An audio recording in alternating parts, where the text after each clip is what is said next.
Eh, a ver, que tengo que admitir, gente. Eh, bueno, no sé si pudieron leer algo de inflamación crónica.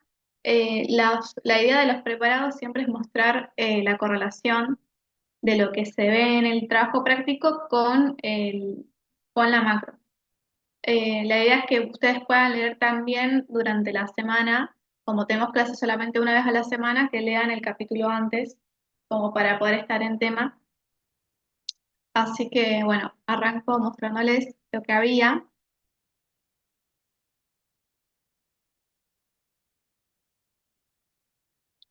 Bueno, el tema este de la memotecnia, como siempre, recordarla como para tener un poco de orden en la manera de presentar un preparado, así que eso tenerlo siempre en cuenta.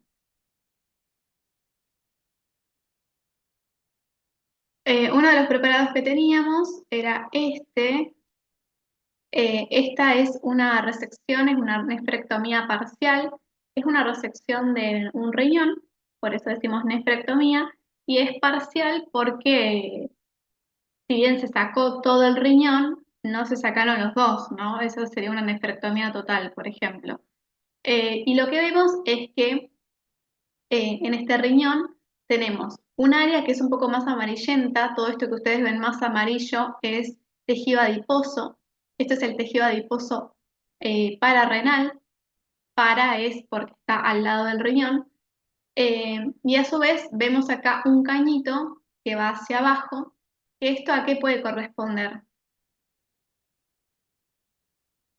El ureter. El uréter, exacto. Entonces el uréter siempre va hacia abajo, así que si nos presentan un preparado como de este tipo, que sabemos que es un riñón, siempre tener en cuenta que el uréter va hacia abajo.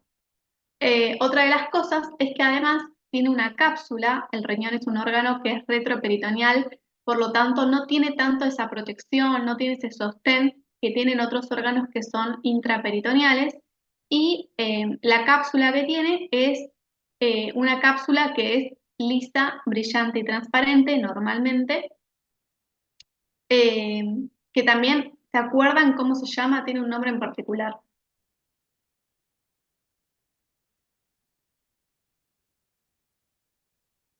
que creo que se vio, sí, en anatomía sí se ve. Puede Que ser tiene la una fascia fascia. renal. Ah, ¿Cómo? la fascia renal, pero vos preguntás el nombre Claro. propio. ¿De Sí, Gerota no era? tenía. No me Sí, acuerdo. exacto. Sí, sí. La fascia de Gerota. Entonces dijimos que tiene que ser lisa, brillante y transparente. Acá mucho no se puede apreciar, se ve que es un poco brillante y un poco transparente. Se ven algunos vasitos por transparencia, pero lo que llama la atención de este riñón es que si nosotros, ustedes no lo pueden ver así como tenerlo en la mano, pero normalmente la longitud sería 12 centímetros de largo, sería lo normal, 6 centímetros de ancho y por espesor, el espesor sería 3 centímetros. Eso sería lo normal. Este, yo ya les digo que no era de ese tamaño, que era mucho más pequeño, digamos que tenía 8 centímetros de longitud. ¿Es necesario saberse las medidas? No, no es necesario, pero para que tengan una idea de que es un riñón que pasó por algún tipo de proceso que hizo que disminuyera de tamaño. Eh, Esto está hemiseccionado, esto es un corte que está a la mitad, no es que lo estamos viendo completo, por eso vemos que tiene como está seccionado. Y recordar siempre que normalmente nosotros deberíamos encontrar, además de este tejido adiposo acompañante y el uréter, siempre tendríamos que poder nosotros ver de alguna manera la corteza y la médula renal. Y a su vez, tener en cuenta que acá, por esta zonita, saldrían eh, los vasos que sabemos que es parte de lo que es el paquete vascular, la arteria y la vena renal. ¿Qué pasó con esta patología en sí? Lo que pasó fue que nosotros podemos observar, por ejemplo, en esta tercera imagen, que la superficie está llena de nodularidades. ven que no es una superficie lisa, sino que tiene como algunas, como si fueran nodulitos, está bien decirle nódulos, que no es una superficie lisa, que es una superficie irregular y que además tiene cambios en la coloración, lo que lo hace ser de coloración heterogénea, algunas áreas más pálidas, mientras que hay otras áreas un poco más negruzcas, y esto tiene que ver con algún proceso que hizo que se transformara la arquitectura de este preparado. ¿Qué puede haber pasado? Y puede haber pasado, como estamos en el TP de inflamación crónica, sabemos que una de las posibilidades que tenía la inflamación aguda, ¿se acuerdan? Que era que podía evolucionar a ser una inflamación crónica. Eh, este riñón en particular tuvo procesos de inflamación aguda repetidos que fueron reparándose, que esta inflamación resolvió, pero resolvió con la cicatrización. La cicatrización es una palabra que en realidad usamos más que nada para piel y que cuando nosotros hablamos en realidad lo más correcto sería decir reparación, porque cicatrización hace entender más a lesiones cutáneas. Eh, pero cuando hablemos, siempre tratemos de decir de reparación. Entonces, estos procesos de cicatrización o de reparación lo que hicieron fue modificar la arquitectura de este riñón, porque ¿qué puede haber pasado? ¿Cómo podemos llegar a tener la inflamación del riñón, que nosotros conocemos como pielonefritis? La pielonefritis es una entidad que es una inflamación que puede ser aguda o puede ser crónica. La pielonefritis es una infección de las vías urinarias altas. Tenemos vías urinarias altas y vías urinarias bajas. En las vías urinarias bajas es lo que conocemos como uretritis, cistitis, y esto se da básicamente porque hay una entidad, un microorganismo, por ejemplo la Escherichia coli, que es una bacteria, que por sus adhesinas ingresa por la uretra y va subiendo, como que va escalando hacia arriba, hacia las vías urinarias. ¿Y nosotros qué hacemos normalmente? Damos antibiótico como para que esa bacteria muera y no siga inflamando las vías urinarias bajas. Pero cuando el tratamiento no es adecuado o cuando pasó mucho tiempo y el paciente a veces por alguna situación no tiene síntomas, esta bacteria puede seguir subiendo y puede llegar hasta el riñón. Escherichia coli es la más frecuente, pero también hay que tener en cuenta también otros bacilos gram negativos como Klebsiella y después algún Proteus también puede dar una pielonefritis o una infección urinaria en sí, ¿no? Pero la pielonefritis es ya la inflamación del riñón. Entonces, este riñón se inflama, en un momento va a ser una inflamación aguda, que puede incluso acompañarse de abscesos pararenales, es decir, que se haga un absceso en regiones del riñón y se llene de pus, que ya eso lo vimos en inflamación aguda, que era un absceso, o si no, la otra posibilidad es que se cronifique esa inflamación, que no resuelva, que incluso hay que cambiar de antibióticos y que aún así no resuelva, y eso puede generar cambios a nivel del riñón, y cuando hay cambios, o sea, cuando, digamos, la inflamación crónica va a tener como mecanismo de reparación fundamentalmente digamos, hay pasos que tienen que cumplirse en la inflamación crónica como para poder repararse el tejido. Esos pasos están bien descritos en el libro y lo que ustedes tienen que recordar siempre es cuáles son los factores que están involucrados en la cicatrización o en la reparación. Principalmente el factor de crecimiento transformante beta, que es lo que hace es justamente depositar mayor, digamos, hay mayor secreción de fibroblastos y también lo que hace es promover la formación de colágeno. Entonces, se va a ir depositando ese colágeno y nosotros sabemos que el riñón tampoco es un tejido, claro, no es un tejido que genere más células y que puedan proliferar nuevas células, ¿no? Entonces, el área que está dañada se va a reemplazar por colágeno, por ejemplo.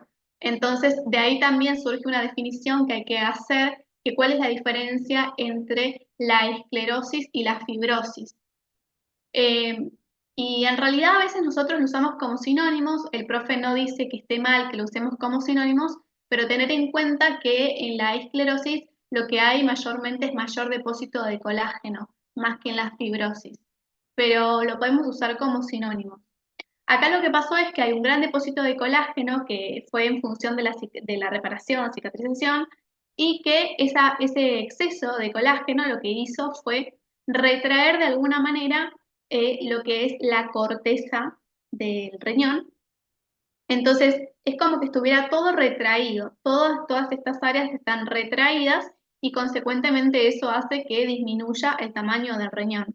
Eso es lo que conocemos como atrofia. Cuando vimos los conceptos básicos, recordemos que atrofia era la disminución del tamaño y puede ser, por ejemplo, en este caso, la disminución del tamaño de un órgano. En este caso, lo que pasó fue la disminución del tamaño renal como consecuencia de un proceso crónico de cicatrización y fibrosis. Em, Así que en parte fue esto. ¿Cuáles son las consecuencias de una pielonefritis crónica? Que tengas el riñón así y lo que puede pasar es eh, que encima de que no hayas resuelto la infección bacteriana, ¿qué va a pasar con esa bacteria? La bacteria puede pasar a sangre. Eh, o la infección puede ya venir de la sangre, pero normalmente lo que pasa es lo que le comentaba antes, que la infección, o sea, que la bacteria va subiendo por las vías urinarias, sube, sube, sube y después llega hasta el riñón. Esa es la vía ascendente. Si no, también puede ser la infección por vía hematógena, que ya directamente tenerla en la sangre y que se deposite en el riñón. Eso es menos frecuente. Pero después las consecuencias, o sea, ¿qué pasa después de una pielonefritis crónica? Es que vos puedas tener esa misma bacteria que se te puede ir a la sangre, eso puede hacer una urosepsis, se conoce como urosepsis, o la otra posibilidad es que termines con una insuficiencia renal aguda. En realidad hoy en día ya no se habla más del concepto de insuficiencia, sino que hablamos de injuria renal, que eso lo habíamos hablado en clase, eh, y esta injuria renal puede resolver dependiendo de la causa, ¿no? Hay que ver ya en el caso en particular si resuelve o no. Pero es injuria renal, ¿por qué? Porque seguramente, como todo esto está reemplazado por fibrosis, seguramente ya saben que los glomérulos ya están muertos. No hay más tejido remanente normal. Y obviamente que en este preparado puede, si nosotros lo miramos microscópicamente, seguramente vamos a encontrar algún glomérulo funcionante, seguro que sí, pero va a ser menor cantidad. Y si tengo menos glomérulos funcionantes, eso me va a disminuir mi función renal, ¿no? Así que eso sería con este preparado y acá, bueno, un poco lo que dije, esto es como un resumencito, que bueno, que era una demisección y que vemos que ya no podemos diferenciar bien la corteza de la médula, lo que les decía, hay dilatación del árbol pielocalicial, pero acá no se va a ver muy bien, eh, y está reemplazado por tejido adiposo algunas áreas. Si bien esto es parte de tejido adiposo normal pararenal, también puede haber otras áreas que se hayan reemplazado por tejido adiposo. Es como una manera que tiene el tejido, digamos, de sobrevivir. eh, pero bueno, sería eso. ¿Cómo nosotros hacemos diagnóstico? Si bien el paciente puede venir con la clínica, puede venir con dolor a nivel renal, ya el dolor no es tan frecuente cuando es crónico. Entonces puede venir directamente con una insuficiencia renal. Esa sería la forma de darte cuenta, o si no, hacemos una imagen, una ecografía, y en la ecografía vemos un riñón atrófico, un riñón pequeño.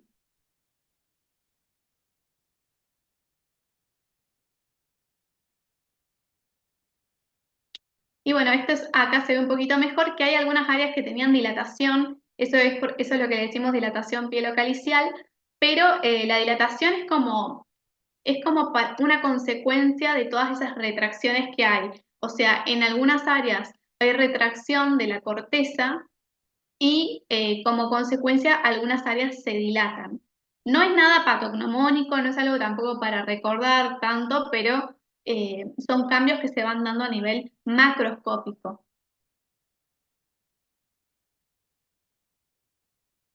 ¿Alguna duda con eso, con pielonefritis?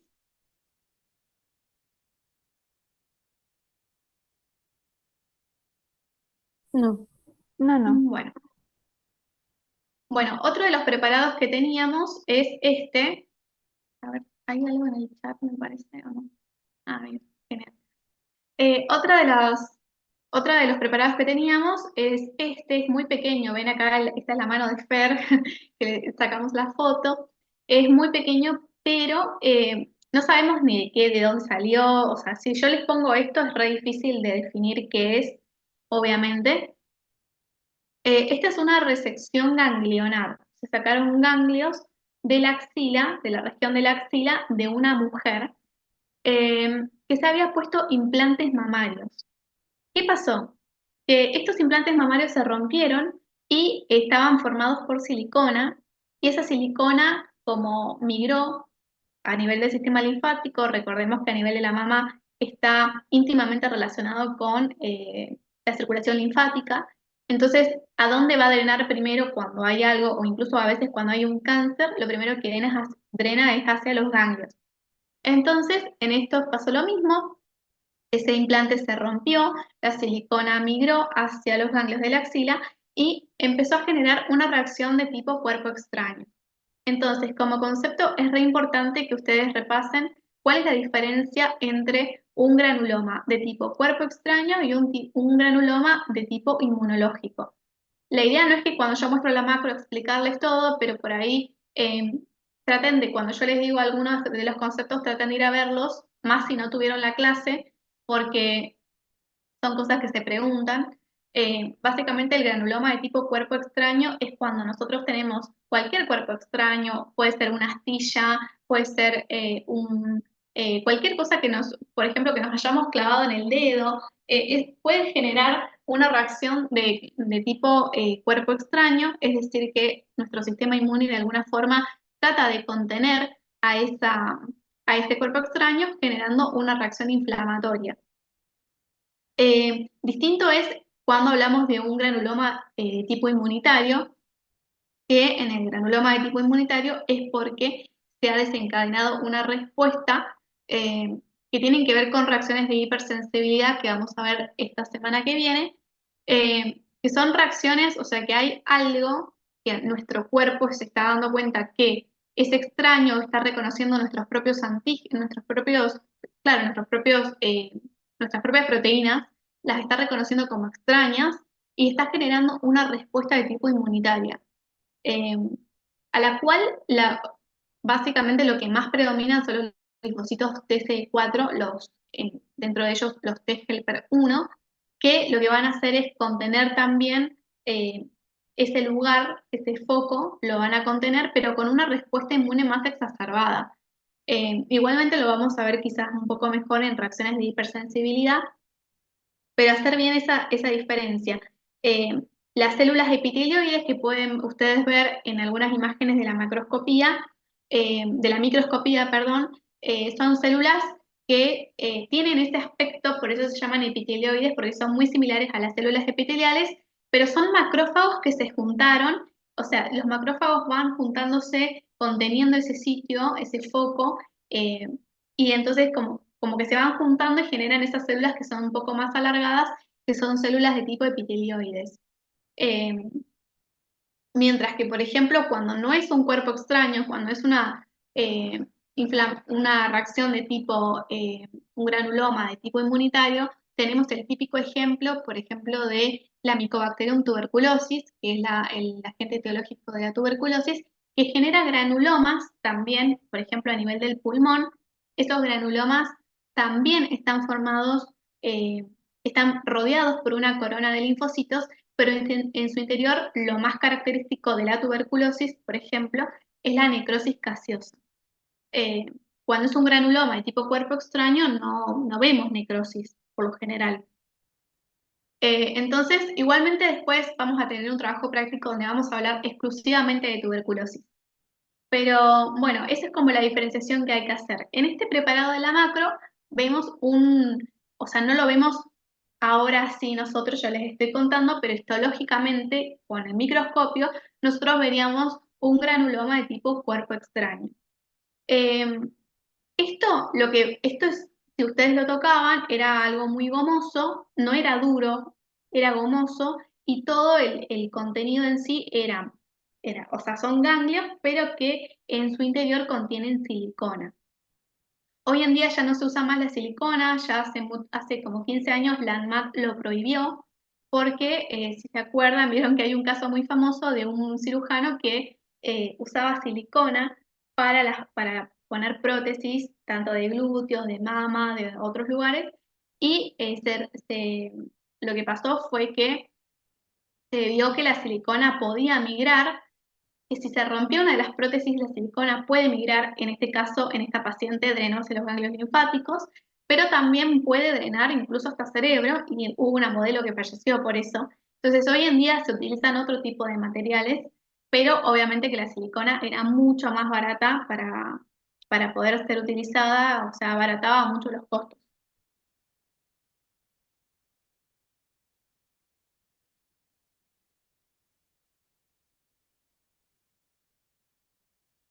Y por último tenemos otro preparadito. Este era muy, muy pequeño también. Este sí tenía una consistencia duroelástica. Eh, Era una resección. Este podríamos decir que es un nódulo que se sacó del lóbulo de la oreja.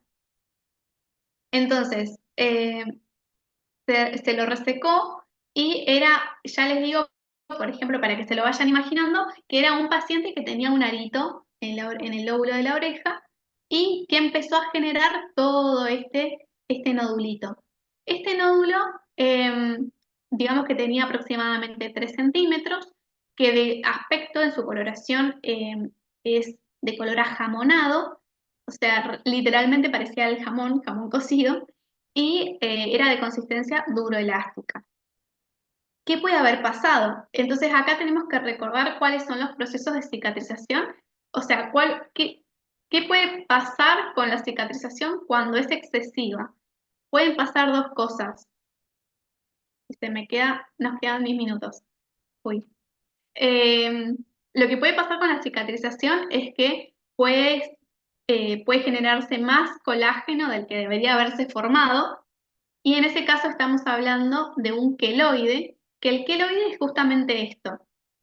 Es una cicatrización exagerada con aumento del depósito de colágeno.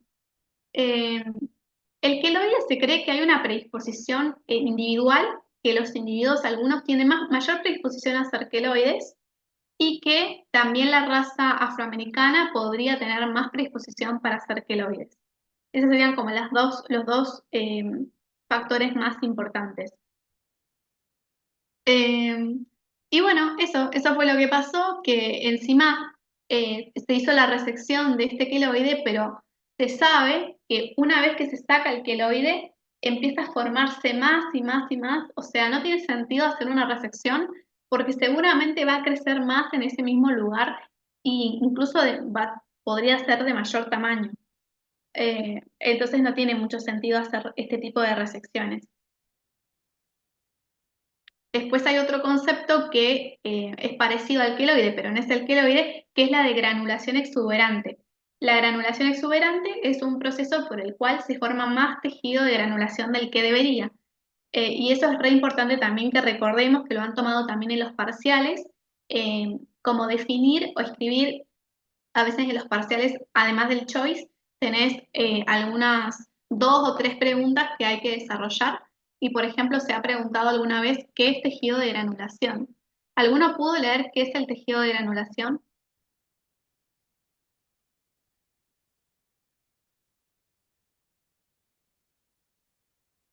El tejido de granulación, como definición, son los fibroblastos eh, y digamos, la angiogenia. Son los factores angiogénicos que son estimulados por el factor de crecimiento endotelial vascular. El conjunto de todo eso forma el tejido de granulación. Recordar también los conceptos de cicatrización por primera, segunda y tercera intención, que sé que el profe los dio en el teórico, porque también a veces lo han tomado, o te puede decir, lo ha tomado como choice, no como definir, pero te lo puede preguntar. Y los procesos por los cuales se va dando esta reparación. Recordar también la función de los macrófagos, Recordemos que hay macrófagos de tipo 1, macrófagos de tipo 2. Los macrófagos de tipo 2 son los encargados de secretar la mayor cantidad, o sea, pueden producir el factor de crecimiento transformante beta y este consecuentemente aumentar la producción de colágeno. Entonces, los macrófagos de tipo 1, así a grandes rasgos, están encargados de lo que es la respuesta inmune y los macrófagos de tipo 2 se encargan de la reparación. Siempre recordar también que el proceso inflamatorio, por más de que va depositándose colágeno, como venimos diciendo, también al mismo tiempo hay algunas enzimas, algunas hialuronidasas, que lo que hacen, y entre otras enzimas, que lo que hacen es degradar también un poco la matriz extracelular, como para que no se nos vaya demasiado en exceso. Entonces hay un equilibrio entre la producción y hay un equilibrio también entre la eliminación y la degradación de estos componentes, como para que no haya un exceso ni de uno ni del otro.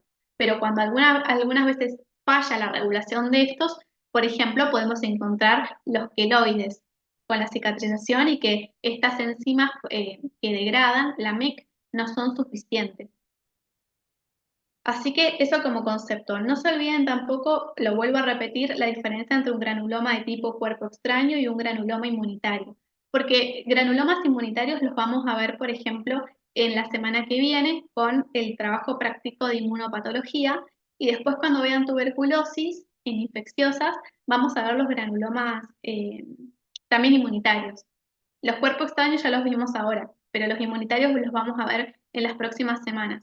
Entonces es re importante saber bien la diferencia porque son cosas que igual se van repitiendo después. Bueno, lo mismo que dije antes. Acá, Fer, si quieren sacarle una fotito a esto, igual no es nada, o sea, es simplemente un resumen de inflamación crónica que Fer hizo el año pasado en la comisión, que es exactamente lo mismo que les dije antes. Nunca olvidar los patrones morfológicos, cuáles son las características de la inflamación crónica. Bueno, el tiempo es importante, que ya están involucrados los infiltrados mononuclear, a diferencia de la aguda que era polimorfo nuclear, que se forma tejido de granulación, saber cuál es el tejido de granulación, a qué llamamos tejido de granulación, y lo que les dije varias veces, ¿no? Hay células que sí, hay tejidos que sí tienen la capacidad de generar nuevas células, que esta sería como la regeneración tisular, o sea, yo puedo regenerar el tejido porque tengo con qué, tengo células con las cuales hacerlo. Y en algunos casos eso no se puede dar, entonces una de las cosas que pasa es la cicatrización, la fibrosis. Es como que son conceptos muy parecidos y que no pasa nada que los usen como sinónimos. Ven que acá ella pone en el quinto paso cicatriz o fibrosis, es casi lo mismo. Y saber también lo de la resistencia de la herida, que la primera semana hay un 10% de resistencia, a las 2 semanas va aumentando del 40 al 50% y a los 3 meses hay un 70-80% de resistencia. O sea, como que esa herida, esa cicatrización se va haciendo mucho más fuerte. Así que bueno, no sé si tienen alguna duda.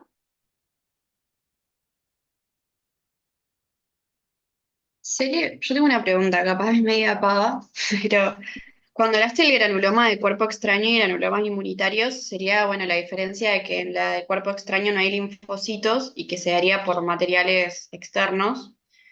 Y después el inmunitario sería que estarían los macrófagos de tipo 2 y que se va a dar todo lo de la hipersensibilidad. Más que nada, ¿sería esa la diferencia o algo otra? Sí, o sea que en la inmunitaria es una respuesta inmune mucho más exacerbada y vas a ver una gran cantidad de linfocitos. O sea, las coronas de linfocitos, por ejemplo, que van a rodear esa área. Eh, pero no quiere decir que el de tipo cuerpo extraño no tenga linfocitos, sino que no es lo principal. Pueden haber linfocitos y los vas a encontrar incluso histológicamente, pero no es lo más predominante. Sí, ok. Esa sería como la gran diferencia. Y los mecanismos son distintos también. En la de tipo inmune hubo algún estímulo de tipo inmunitario que generó que toda esa respuesta a nivel de los linfocitos TCD4 principalmente. Genial, gracias. Bueno, cualquier cosa me dicen porque nos queda poco tiempo.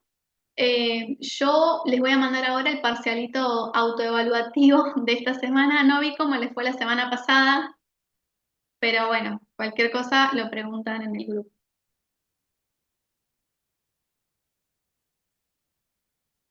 Ok, muchas gracias, Ele. Bueno, de nada. Nos Gracias. vemos entonces. Chao, chao.